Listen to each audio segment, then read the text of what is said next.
4 sospechosos drug pusher rindi di ila cuerpo na opisina del Police Station 6 Alina Tetuan anoche. Ya rindi sila na pulis que tiene sila miedo con el cosa permita habla al nuevo elegido presidente Duterte kontra con el mga taben de droga.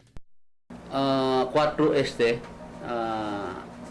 estos sa rindi ka naton voluntarily kay hindi daw sila usa droga kay tiene sila miedo na pronouncement dahil di ato na presidente kay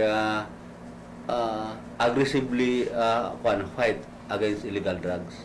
Estos mga persona tiene que someter di ila mga nombre y ay reporta na di ila barangay kada semana o kada mes para pwede man monitor kanila si deberasan ba hindi masila tabende o tausa con el droga prohibido.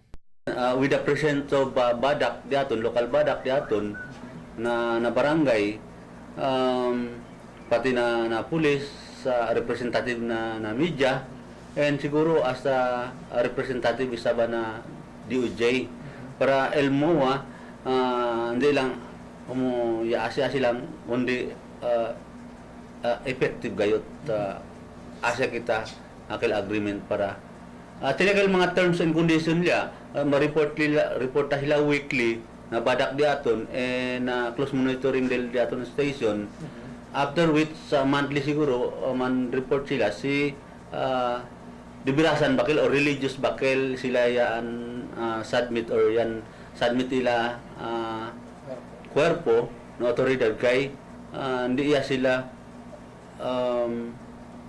man-involve na droga. Así como con las DAI, ya rinde estos mga persona por caso con el fuerte campaña del pulis con el mga barangay para man surrender ya. Mientras tiene pa tiempo, kay si ay pwede kanila kuhi, asigura na kalaboso sila ay ginda. Emil Tuban, Dateline Zamboanga.